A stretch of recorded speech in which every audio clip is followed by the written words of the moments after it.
PMCH में पिछले सोमवार को क्या हुआ था ये दो लोग ही जानते हैं, मैं और मनीष कश्यप, जो दोनों घटना के वक्त पीएमसीएच में मौजूद थे और जिन्होंने अपने आंखों में पूरे घटना को कैद किया। इस पूरे घटनाक्रम के बाद आज पहली बार हम दोनों कैमरे के सामने हैं और उसी विषय पर चर्चा करेंगे कि आखिर बिहार के आम जनता के लिए आवाज कौन उठाएगा। मनीष कश्यप, क्या फ़र्क पड़ता है राजा कौन है? 5 साल में वोट देकर छली तो जनता जाती है। कहा जाता है कि लोहे का स्वाद लोहार से क्यों पूछ रहे हो, उस घोड़े से पूछो जिसके मुंह में लोहे का लगाम लगा हुआ है। एक बार वोट देता है बिहार का जनता और 5 साल तक जो है दर्द में कराहता है। वोट के समय में सब कुछ भूल जाया जाता है, इस प्रकार से मार्केटिंग किया जाता है, मीडिया टीआरपी और सारे तरफ की इस बार अगर वोट नहीं देंगे तो बर्बाद हो जाएंगे। लेकिन वोट देने के बाद भी जो है बिहार के लोग बर्बाद हो जाते हैं। पीएमसीएच एक ऐसा अस्पताल है जो पूरे भारत में जो है एक समय प्रसिद्ध था। 1955 से 1962 तक कहा जाता है कि पीएमसीएच देश का सर्वश्रेष्ठ अस्पताल हुआ करता था। ऐसे ही नहीं कहा जाता है कि कंकड़बाग और राजेंद्र नगर में ऐसे सैकड़ों डॉक्टर हैं जो एशिया के प्रसिद्ध डॉक्टर हुआ करते थे। पूरे एशिया के, पूरे वर्ल्ड के प्रसिद्ध डॉक्टर हुआ करते थे। कुछ डॉक्टर बच्चों को छू देते थे तो बच्चे की बीमारी सही हो जाती थी। कुछ महिला डॉक्टर जो है महिलाओं को छू देती थी तो उनकी बीमारी सही हो जाती थी। ऐसे सैकड़ों डॉक्टर जो है राजेंद्र नगर और कंकड़बाग में है, जिनका घर है, जिनका नाम है बिहार में ही नहीं, पूरे देश में ही नहीं, पूरे एशिया में, पूरे वर्ल्ड में नाम है। आज वही शहर जहाँ से जो है भारत ही नहीं पूरे दुनिया के सर्वश्रेष्ठ डॉक्टर पैदा हुआ करते थे, बिहार से, आज यहाँ पे जो है सबसे लचर स्वास्थ्य व्यवस्था क्यों है? क्योंकि कहीं नहीं तो कहीं जो है अब तो यही कहना पड़ेगा कि हम अंधे हो गए हैं। समस्याओं को देखने के बावजूद जो है हम अपना जो है मुंह फेर ले रहे हैं। बिहार के सभी लोगों को पता है कि आज स्वास्थ्य व्यवस्था कैसी है, लेकिन फिर भी मैं कहना चाहता हूँ कि सिर्फ 1% लोग आवाज़ उठा रहे हैं। आप उस दिन थे, मैं था और हमारा ड्राइवर था, 3 लोग थे, ठीक है। ड्राइवर तो अपना अलग था, आप और मैं। उस दिन क्या हुआ आपने देखा, मैं किस लिए गया था आपको पता है, सारी चीज़ें पता है, मैंने क्या किया वो भी आपको पता है, मेरे साथ क्या हुआ वो भी आपको पता है। मैं पहली बार जो है मैं इनके साथ बैठा हूँ, ये मेरे साथ थे उस दिन पीएमसीएच में सोमवार को। मैंने बोला कि चलिए चलते हैं और हम लोग आते हैं, जल्दी ही आते हैं। 3 ही लोग हम लोग गए थे।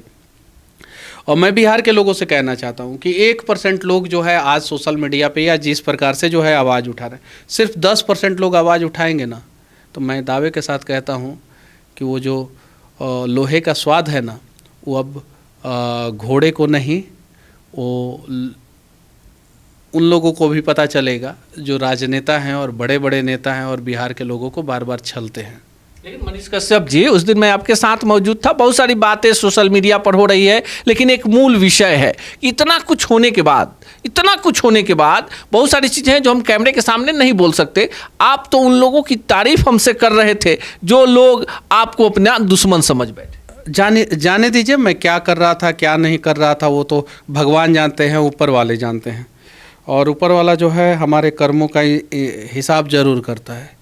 कभी कभी जो है आपको जो है कुछ आपसे कुछ अच्छा करवाना होता है ऊपर वाले को, तो कभी कभी जो है आपका जो है कठिन परीक्षा भी लेता है।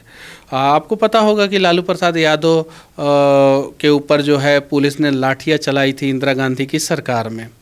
उसके बाद से इंदिरा गांधी की सरकार को जो है लालू प्रसाद यादव उखाड़ के फेंक दिए थे। इस सबको पता है। चलिए, समय आएगा, देखा जाएगा, इस सिस्टम से टकराया जाएगा। और ये करप्ट सिस्टम जिसके चक्की में आज मैं पिसा हूँ, कल जो है इसी सिस्टम में बैठे हुए लोगों को जो है उस चक्की में डाल के पीस दूंगा। मनीष जी, एक बड़ा सवाल है कि बहुत सारे लोगों के ऊपर हमले, अगर पूरी बात करें तो अब तक सैकड़ों पत्रकारों के ऊपर हमले पीएमसीएच में। लेकिन आप चूंकि एक बड़ा चेहरा हैं, लोगों का प्यार आपके साथ है, आपका मामला आता है तो पूरे देश स्तर पर छा जाता है, पर पीएमसीएच के खिलाफ सरकार चू तक नहीं करती। देखिए, पीएमसीएच के खिलाफ चू तक करने की जरूरत नहीं है। मैंने अनेकों वीडियो में बोला, लड़ाई डॉक्टरों के खिलाफ नहीं है। डॉक्टर अच्छे हैं, बुरे हैं, सब प्रकार के डॉक्टर हैं, ठीक है, लेकिन उसमें बहुत सारे डॉक्टर अच्छे भी हैं। मेरी लड़ाई तो वो जूनियर डॉक्टर और कुछ दलाल और कुछ बाहर के गुंडे, ये 3 प्रकार के लोग थे, 3 प्रकार के लोग थे। दलालों को हटाइए ना पीएमसीएच से, दलालों को भगाइए। जो डॉक्टर जो है पीएमसीएच से सैलरी उठा रहे हैं और बाहर जो है क्लिनिक खोले हैं, उन्हें जो है रेगुलर ड्यूटी कराइए। जो डॉक्टर जो है बाहर क्लिनिक चला रहे हैं और पीएमसीएच में ड्यूटी नहीं कर रहे हैं, अच्छे ढंग से ड्यूटी नहीं कर रहे हैं, आज़ादी दे दीजिए डॉक्टरों को। क्या कि 2 बजे तक तुम्हारा ड्यूटी है, 2 बजे तक तुम पीएमसीएच में काम करो, उसके बाद तुम अपना क्लिनिक चलाओ, कोई दिक्कत नहीं है, कोई दिक्कत नहीं है। 2 बजे के बाद तुम क्लिनिक चलाओ, कोई दिक्कत नहीं है।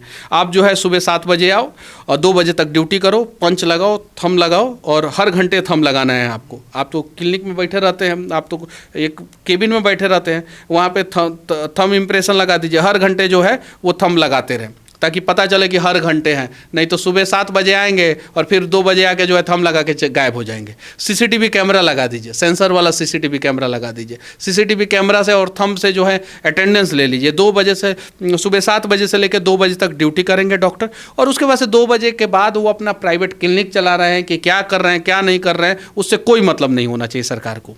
सरकार ने नियम क्या लगा दिया है कि जो सरकारी अस्पताल में डॉक्टर हैं वो प्राइवेट क्लिनिक नहीं चला पाएंगे। अब इस वजह से जो है वो सरकारी अस्पताल में इलाजें नहीं करते हैं और जम के प्राइवेट क्लिनिक चलाते हैं, जम के प्राइवेट क्लिनिक चलाते हैं।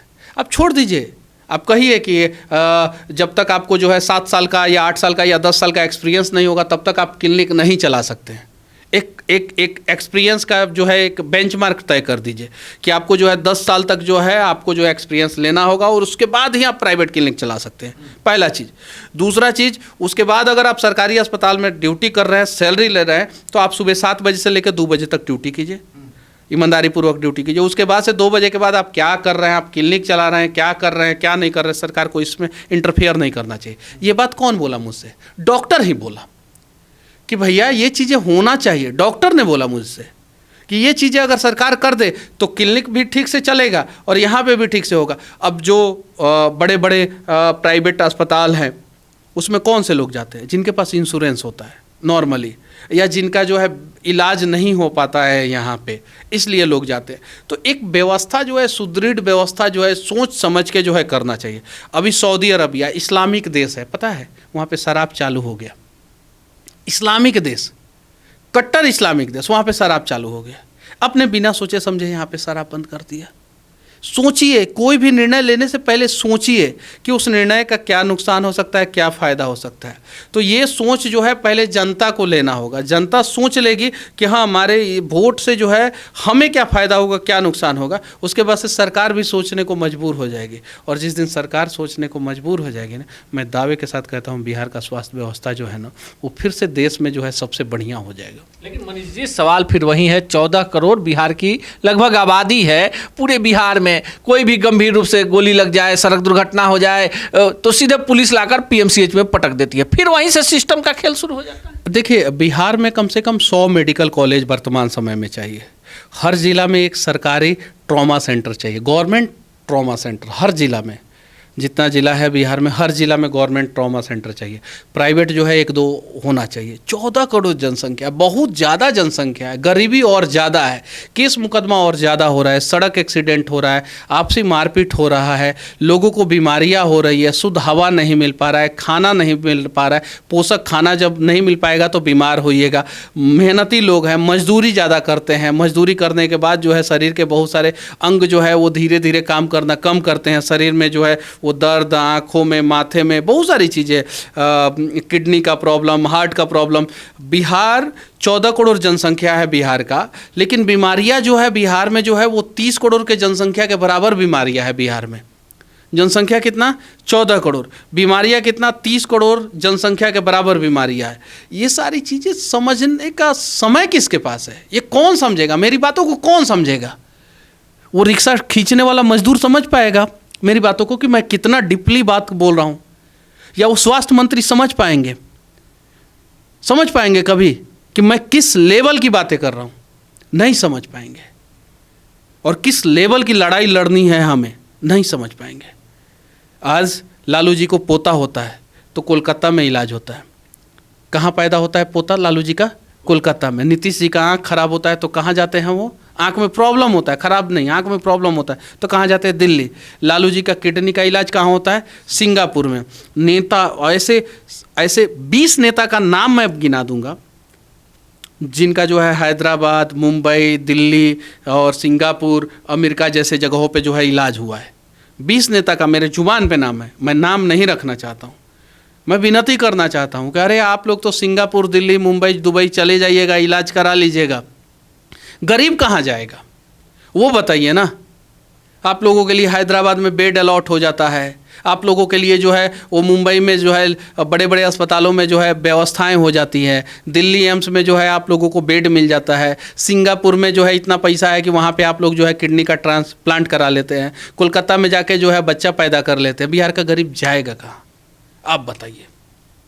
वो तो ये PMCH जाएगा, मर जाएगा, फिर तो मर जाएगा और मर ही रहा है। फिर सिस्टम कैसे बदलेगा? मनीष कश्यप जाते हैं, कुचलने का प्रयास किया, कौन उठाएगा सवाल? सिस्टम बदलेगा, बिहार के लोग जग जाएंगे। तो अभी मोदी जी आ रहे हैं बिहार में, रैली होगा, भीड़ होगा, कैमरा चारों तरफ से लगेगा, कहा जाएगा इतना भीड़, उतना भीड़, ऐसे आया, वैसे आया, पिछली बार का रिकॉर्ड टूट गया, ये हो गया। कभी गुजरात में भीड़ का रिकॉर्ड टूटते हुए आपने देखा है मोदी जी के सभा में कि पूरा भारत का रिकॉर्ड भीड़ के मामले में गुजरात में टूट गया, महाराष्ट्र में टूट गया, या केरला, कर्नाटक, तमिलनाडु में टूट गया? एक बार जो है बिहार के लोगों से मैं विनती करना चाहता हूँ, मत जाइए इस बार जो है मोदी जी के रैली में, आप लोग मत जाइए। और जो नेता है ना, कहे ना आप लोगों से कि चलो इस बार जो है मोदी जी के रैली में भाषण सुनने चलो, तो एक वीडियो बनाइए आप लोग उस नेता का और कहिए कि जब हम बीमार होंगे इलाज कराओगे, जब हमारा खेत का कागज़ जो है गड़बड़ करेगा ब्लॉक में बैठा हुआ कोई कर्मचारी तो उसे ठीक कराओगे, जब कचहरी में ज़रूरत पड़ेगी तो तुम आओगे, और जब थाना में जो है FIR हमारा रजिस्टर नहीं होगा तो तुम जो है थाना प्रभारी से बात करोगे, जब मेरे घर पे जो है चोरी हो जाएगी तो तुम जो है मेरे सामान को ढूंढवाने के लिए पुलिस पर दबाव डालोगे। अगर ऐसा कर सकते हो तो चलो हम विक्रमगंज में चलते हैं, मोदी जी का रैली में भाषण सुनेंगे, और अगर नहीं कर सकते हो तो नहीं जाएंगे। एक बार जो है बिहार के लोग ऐसा करें, पटाख से मैसेज जो है मोदी जी तक पहुंचेगा, और जैसे मोदी जी तक पहुंचेगा ये सारा लूप होल्स और करप्ट और जर्जर सिस्टम जो है ना, एक दूसरे के खिलाफ साजिश करने वाले लोग जो बैठे हुए हैं ना, इन सभी की जो है कुर्सी हिल जाएगी, और हिलते ही जो है बिहार जो है वो सही रास्ते पे आ जाएगा। चलिए, सवाल बड़ा लाजमी है और जवाब हमको, आपको और बिहार के 14 करोड़ लोगों को मिलकर लेना है। 2025 में चुनाव है कि एक सवाल तो उनसे भी पूछ लें जो हमेशा आकर हमें भीड़ ही समझ लेते हैं। बाकी क्या सोचते हैं कमेंट बॉक्स में जरूर बताइएगा। सच टॉक का ये वीडियो आप लोगों को कैसा लगा कमेंट करके जरूर बताएं। साथ ही साथ अपने दोस्तों से शेयर करना इस वीडियो को ना भूलें, और हमारा 25 लाख का परिवार फेसबुक पे है, फॉलो बटन पे क्लिक करके जो है आप उससे जुड़ सकते हैं। यूट्यूब पे भी लगभग 25 लाख का परिवार है हमारा, उस पर भी जो है सब्सक्राइब बटन पे क्लिक करके आप जुड़ सकते हैं। साथ ही साथ इंस्टाग्राम और ट्विटर पे भी जो है आप फॉलो करना ना भूलें, तब जाके जो है आपको वीडियो का नोटिफिकेशन सबसे पहले मिलेगा। जय हिंद।